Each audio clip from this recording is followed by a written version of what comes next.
안녕하세요. 한재훈입니다. 한국전통서당문화진흥회에서 진행하는 논어 강좌 헌문제 14 14번째 편 강의 이어서 하도록 하겠습니다.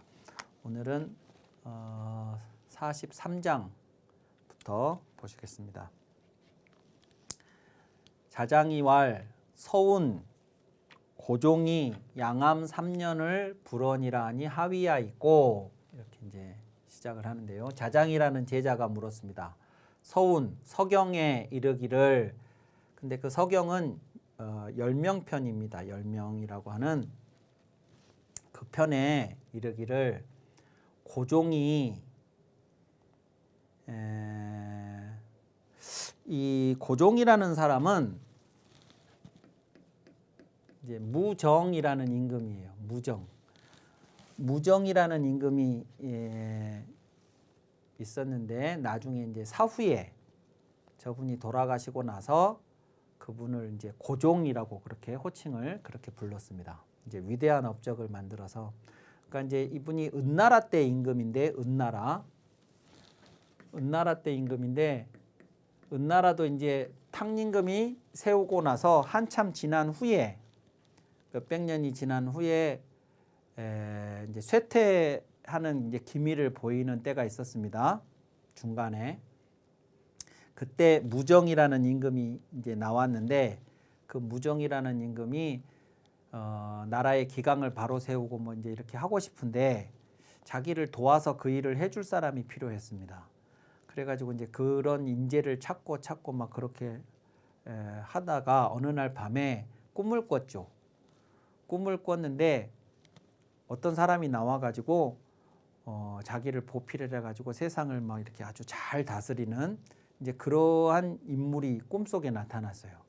그래가지고 꿈에서 깬 다음에 자기가 꿈에서 본 그 인물을 사람들한테 이제 이렇게 불러주면서 받아 그리라고 그랬습니다.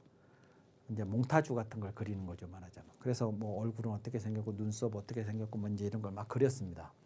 그래가지고 최종적으로 이제 비슷하게 그려진 그 그림을 전국에 이제 보내가지고 이런 사람을 찾으라고 했습니다. 그래가지고 어디 그 성을 쌓는 부역장에 부역을 하는 뭐 이제 그렇게 이제 죄수들을 데려다가 부역을 시키는 성 쌓는 곳에서 그 얼굴하고 비슷한 사람을 찾았어요. 그래가지고 그 사람을 이제 찾아서 데리고 왔는데 그 사람이 부열이라는 사람이었어요. 부열.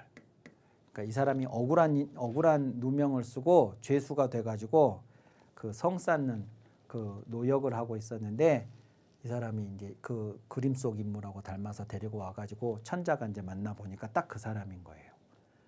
그래가지고 이제 이야기를 나눠보고 또 세상을 어떻게 이제 잘 다스릴 수 있겠는지에 대한 그 질문을 하고, 그러니까 이제 부열이 설명을 하죠. 그래가지고 이제 그 사람을 과 대화를 나눠본 다음에 이제 재상을 삼습니다. 그래가지고 이 무정이라는 임금이 아주 훌륭한 정치를 하고, 그래서 나중에 죽은 후에 고종이라는 호칭을 받게 되는데 아주 훌륭한 임금입니다. 그래서 은나라를 중흥시킨 임금이에요, 이 임금이.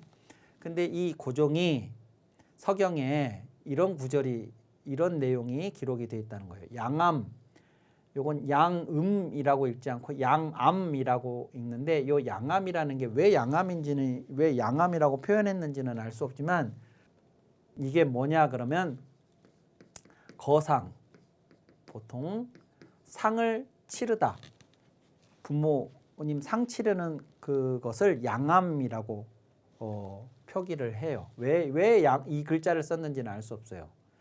알 수 없는데 옛날부터 서경 같은 데서 이렇게 이제 표기를 하고 있습니다. 양암 3년을 그러면 상을 치르는 동안, 기간 3년 동안을 불언이라 말을 하지 않았다라고 서경의 열명편에, 요 열명이 그 부열에 관한 이야기를 기록해 놓은 편인데, 거기에 이런 말이 있으니 하위야 있고, 이게 무슨 말입니까? 그랬어요. 그러니까 천자인데 상을 치른다고 3년 동안 말을 안 하면 그 천하가 어떻게 되겠습니까? 이게 도대체 무슨 말입니까? 이렇게 질문을 했어요. 그러자 자왈 하필 고종일이요 고지인이 개연하니 그랬습니다. 하필 고종만 그랬겠냐? 하필 고종뿐이겠냐? 고지인이 옛날 사람이 다 그러하였으니 그랬습니다. 그러면 임금이 3년 동안을 말을 하지 않으면 어떻게 하느냐? 나라가 어떻게 되냐? 그러면 군 흉컷이든 요게 흉입니다. 흉. 천자가 죽으면 흉이라고 써요. 흉. 임금이 돌아가셨어. 그러니까 지금 고종이 상을 치렀다 그러면 고종 아버지가 돌아가셨겠죠. 그 사람이 임금인 채로 있다가 돌아가셨겠죠. 그러니까 임금이 돌아가신 겁니다. 임금이 돌아가시면 백관이 문무백관이 총기하야 그랬죠. 총기라고 하는 것은 자신의 업무를 모두 모아서 총기 자기를 모아서 그러니까 자기의 업무를 다 모아서 이 청어 총재 3년하니라 그래서 그 청이라는 것은 총재에게 청을 하는 건데 총재가 이제 뭐냐면 요게 재상이에요. 재상. 천자를 임금을 도와서 나라를 다스리는 재상이고 그 재상도 보통 3명이 있어요. 조선만 하더라도 영의정이 있고 좌의정, 우의정이 있어요. 그렇게 이제 3명이 있는데 그 3명 중에서도 가장 그 우두머리 재상은 영의정이죠. 말하자면 그런 사람들이 총재입니다. 요 총재가 맏총자예요. 맏이라는 총자. 그래서 며느리들 중에서도 맏며느리를 총부라고 불러요. 총부. 이 총부는 맏며느리는 나머지 요 총부 말고 나머지 며느리들은 그냥 중부입니다. 그냥 중부예요. 중부. 혹은 그냥 무서자 써서 서부. 뭐 이렇게. 그러니까 그냥 며느리들이고 요 사람은 총부예요. 그러면 요 나머지 둘째, 셋째 이하 며느리들은요. 시어머니에게 직접 대면해서 뭔가를 이야기할 권리가 없어요. 요 사람들은 총부를 통해서 총부가 시어머니한테 이야기를 반드시 그렇게 했었습니다. 옛날에. 하여튼 요 총재도 같은 재상이지만 재상 중에서는 좀 다른 그런 사람이 재상인 총재인데 이 총재에게 보고를 하겠죠. 자기 업무를 다 모아서 보고를 하고 그러면 총재가 그것을 보고를 받고 거기에 대해서 지시를 하고 그 지시를 듣는 것이 청어 총재예요. 그러니까 임금이 계셨다면 임금한테 보고를 하고 임금한테 명령 지시를 받고 그래서 시행을 하고 이렇게 했을 텐데 임금이 돌아가시면 문무백관들이 전부 총재에게 그렇게 하기를 3년을 한다 이거예요. 자, 그러니까 국정이 마비가 되지는 않아요. 자장은 이렇게 하면 3년을 말을 하지 않으면 나라가 어떻게 되겠습니까? 이렇게 질문을 한 건데 공자는 이렇게 해도 나라가 어떻게 되지 않는다 이렇게 얘기를 한 겁니다. 근데 여기서 중요한 건 뭐냐면 자장이 왜 이런 질문을 했을까 하는 거예요. 진짜로 이렇게 이 글을 봤을 때 이렇게 하면 나라가 임금이 말을 안 하면 나라가 제대로 안 돌아갈 것 같은데 라는 그 단순한 그 궁금증 때문에 그랬을 수도 있습니다. 근데 한 번 더 들어가 생각해 보자면 3년 상을 치른다는 게 현실적으로 문제가 있지 않을까 하는 것을 이렇게 둘러서 이야기를 하는 것일 수도 있어요. 공자는 그걸 몰랐을 리가 없죠. 고종만 그런 게 아니고 다 그랬어. 옛날 사람이. 지금 우리들만 안 그러고 있는 거야. 그리고 옛날 사람이 그렇게 해서 문제가 없었어. 왜냐하면 이렇게 했으니까. 이런 겁니다. 그 얘기는 무슨 얘기냐면 지금 우리가 그렇게 해도 문제는 없어. 이런 얘기를 하고 싶은, 그러니까 서로 지금 속내는 따로 두고 이렇게 질문을 하고 이렇게 대답을 하고 한 것일 수도 있어요. 그러면 공자가 말하고 싶은 건 뭐냐면 내가 3년을 말을 하지 않으면 나라가 어떻게 될 건가, 어떻게 되지 않을까라는 생각 때문에 3년 상을 줄여버리는 것이 아니고 이런 대안을 찾아놓고 3년 상을 치르는 그러니까 그 마음을 가진 그 임금이 중요하다는 거예요. 그러니까 그 부모님이 돌아가셨는데 3년 상을 치른다는 건 아주 간단하게 얘기하면 그건 거거든요. 내가 슬픔으로부터 헤어나오는 시간이 3년이 필요할 만큼의 충격을 받았다. 그 얘기예요. 3년 상을 치른다는 것의 핵심은 그거예요. 그러니까 부모님이 돌아가셨을 때의 그 충격이 내가 다시 일상으로 되돌아오는데 3년이 필요하다, 만 2년이 필요하다 만큼의 충격을 받지 않을 그런 사람이 임금이어도 좋겠는가 하는 그 얘기가 여기에서의 핵심입니다. 이것은 다 현실적인 핑계로 3년상을 치르지 말자고 하는 제자들의 그 이야기. 전 이제 뒤에 가면 제여가 직접적으로 저 얘기를 질문을 하는데요. 3년이 너무 길다고 1년만 하면 되겠다고 하는 질문을 하는데 그것과 관련된 이야기이고 공자는 3년상을 치르는 것을 통해서 파생되는 어떤 현실적인 문제들이 있을 수도 있겠으나 그것은 얼마든지 다른 방식으로 우리가 대체할 수 있고 대안을 마련할 수 있고 중요한 것은 오롯이 부모를 위해서 내가 그 마음을 추스리는 그 시간을 우리가 가질 필요가 있고 또 그런 정도의 부모님의 그 죽음이 나에게 그런 정도의 충격으로 다가오는 그런 마음을 갖는 자식들이어야 한다 하는 이야기를 하고 싶은 거다. 이렇게 말씀을 드리면 되겠습니다. 자, 그 다음 44장 보시겠습니다. 자왈 상이 호래면 즉 민이사야니라 그랬습니다. 윗사람이 얘를 좋아하면 백성들이 부리기가 쉬우니라. 백성들 부리기가 쉬우니라 이랬습니다.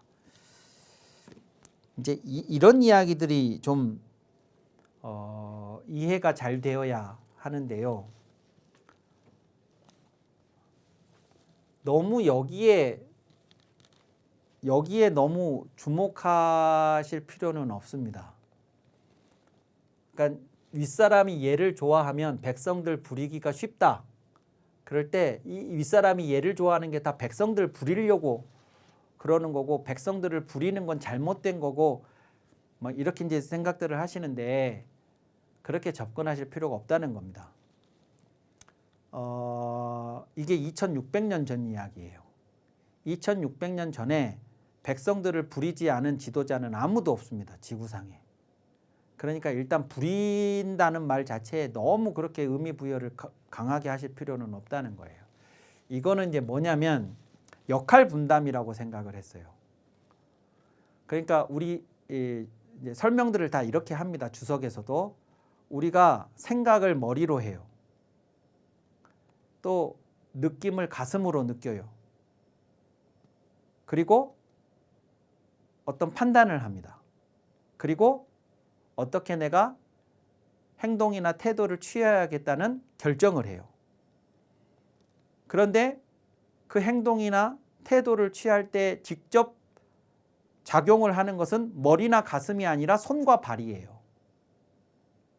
손과 발이 다 합니다. 손과 발도 손가락이 하죠. 물건을 잡는 거 손가락이 합니다. 누구를 때리는 것도 손이 합니다. 그런데 손가락 하기 전에, 손 하기 전에 팔뚝이 먼저 움직여야 돼요. 팔뚝은 가만히 있는데 손가락만 움직여서 물건을 잡을 수가 없어요. 그러니까 머리가 결정을 하고 이게 팔로 오고 팔이 손으로 가고 손이 손가락으로 가고 이렇게 가야 뭐가 이루어져요. 이게 전부 부림이라고 생각했어요. 한 공동체가 있으면 나라가 되었든 집안이 되었든 판단을 하고 결정하는 사람이 있어요. 그 판단하고 결정을 하는 사람이 행동까지 할 수는 없어요. 그러니까 누군가한테 시킵니다. 그러면 그 사람이 합니다. 그걸 한 사람이 다 할 수는 없기 때문에 역할 분담을 하는 거죠. 손가락이 생각할 수 없어요. 저걸 잡아야 될지 말아야 될지. 그러니까 이 인간 사회도 어떤 한 개체의 몸하고 똑같다고 생각을 했습니다. 그래서 보통 뭐 신복, 수족 막 이런 말들, 어떤 내 부하들을 신복이라고 한다든가 수족이라고 생각을 한다든가 뭐 이런 것들이 다 그래서 나온 말들입니다. 자, 백성들을 부려야 돼요. 부려야. 그러지 않고는 이게 돌아갈 수가 없으니까. 이제 문제는 어떻게 부릴 거냐 하는 겁니다. 나는 부리고 싶은데 저것들이 내가 부리는 걸 따르지를 않으면 문제가 이제 심각해지는 거죠.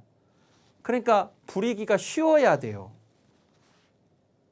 그러면 쉬우려면 어떻게 해야 되냐? 저걸 막 채찍질을, 백성들을 채찍질을 하면 평소에 내가 손발 관리를 잘 안 해줘서 엉망진창이 돼가지고 있고 막 피가 철철 흐르고 막 상처가 나가지고 있고 심지어 마비가 됐는데 머리는 얘를 보고 뭘 하라고 막 시켜요. 신호를 보내요. 얘가 그걸 못해요. 이거를 막 가서 때린다고 이게 되냐고요. 이렇게 생각을 한 거예요. 부리기가 쉬워야 된다라는 말. 이게 나쁜 의도가 아니라 어떻게 하면 이 사람들이 이 백성들이 내가 부리는 것에 대해서 거기에 다른 생각하지 않고 거부감 갖지 않고 그냥 당연하게 받아들이면서 자신들에게 부여되는 그 역할을 수월하게 수행할 것이냐 이 말이에요. 그러려면 이 사람이 얘를 좋아해야 된다는 거예요. 그러면 얘를 좋아한다가 뭔지를 판단을 해야죠. 얘를 좋아한다. 얘를 좋아한다.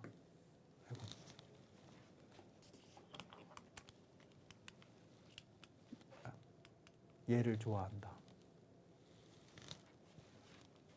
저거를 판단을 하려면 앞에서도 제가 여러 번 얘가 나왔을 때마다 말씀을 드렸는데 얘를 좋아한다는 것은 얘라고 하는 게 처음부터 지도층이 자기가 자기 자신에게 주어진 그 권한을 마음대로 행사하는 게 아니라 자기를 규율하는 거였어요. 얘는 지도층한테 요구되었던 것이에요. 지도층으로서의 품격이고 규범이고 규율이에요. 얘를 좋아한다는 건 그걸 기꺼이 받아들이겠다는 뜻이고 반대로 얘를 좋아하지 않는다는 건 그 구속을 받지 않겠다고 하는 거예요. 그러니까 자기에게 주어지는 권한을 행사는 하면서도 거기에 걸맞는 행동을 하지 않겠다는 뜻이에요. 그러면 이제 권력을 마구 휘두를 것이고 그렇게 되었을 때 백성들은 거기에 반발을 할 것이고 그러면 부리기가 힘들어지겠죠. 윗사람이 얘를 좋아하면 백성들 부리기가 쉽다는 말은 그런 과정을 이야기를 하는 거지 이 의미는 놔두고 백성들 부리기 쉽다고 하는 점 표현에만 꽂혀서 저것이 막 백성들을 지배하기 위한 통제하기 위한 그런 논리라고만 보는 학자들이 있어서 제가 드리는 말씀이에요. 근데 그렇게 보시면 안 된다 하는 것이 제가 말씀드리고 싶은 내용입니다. 자, 그 다음에 45장을 보시죠. 자로 문 군자 한데 자왈 수기이경이니라 그랬습니다. 자로가 군자에 대해서 질문을 했습니다.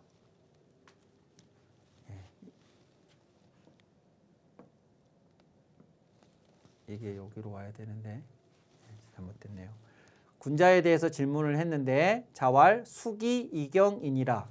수기, 자기를 닦는 것. 자기를 닦는다. 근데 자기를 닦을 때 수단, 방법이 뭐냐면 경우로서 자기를 닦는다. 자신을 닦기를 경우로서 한다. 이것입니다. 그게 군자라고 했어요. 자, 수기. 자기를 닦는다. 이 닦다,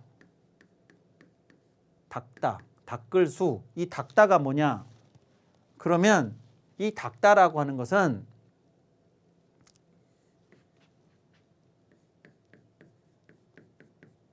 수정, 수리,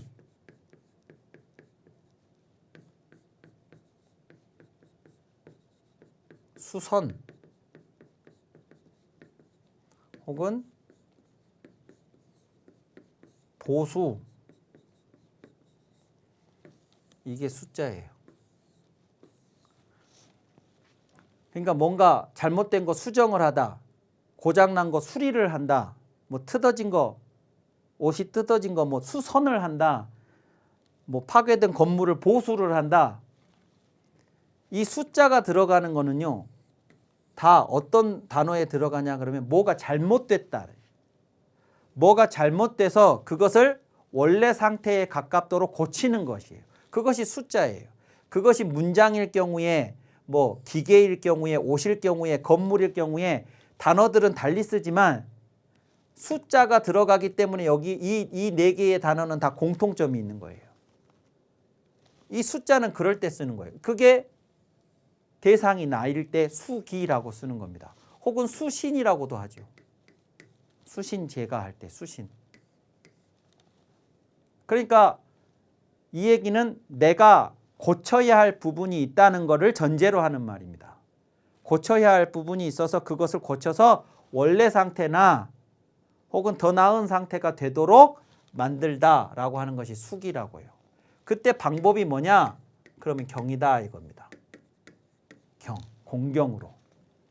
그러면 이 경이, 공경할 경자도 제가 논어 강의하면서 여러 번 말씀을 드렸는데, 이것이 노인을 공경한다, 부모를 공경한다, 스승을 공경한다, 임금을 공경한다 해도 물론 쓰이지만 이를 공경한다 해도 나온다고 제가 여러 번 말씀을 드렸죠. 이 공경하다라고 하는 것은 어떤 대상, 사람을 전제로 한 어떤 대상을 잘 모시고 그런 의미가 아니에요. 이거는 나의 태도의 문제고 내 심리적 자세에 대한 문제예요. 이게 뭐냐? 그러면 일단 신중함, 그 다음에 두려움, 그래서 최선을 다함, 이런 의미들이 있어요. 요 경자애가. 기본적으로 두려움이 있어야 돼요. 경은. 그래서 두려울 경자하고 두려울 외자하고 이 경자는 잘 만나요. 경외라고도 하기도 하고 외경이라고도 하기도 해요. 경건하다에도 들어가고. 그러니까 이게 한마디로 말하자면 긴장감입니다. 긴장감. 혹시라도 잘못될까 봐. 그래서 최선을 다하게 되는 거예요. 그러니까 나를 닦아 나가는데 기본적으로 내 심리적 자세가 어때야 되냐면 이런 긴장감을 가지고 그래야 된다는 거예요. 매사에. 그렇게 하는 사람이 군자라는 겁니다. 군자. 아까 앞에서 윗사람이 얘를 좋아하면 그럴 때 그 얘를 제가 자기가 지도층이 자기가 자기를 규율하는 거라고 그랬는데 이 얘의 핵심이 경이에요. 긴장감. 얘를 갖춘다. 얘를 행한다. 그럴 적에 핵심이 경이라고 해요. 군자는 덕하고 위를 다 가진 사람이라고 그랬잖아요. 지도자예요. 지도자.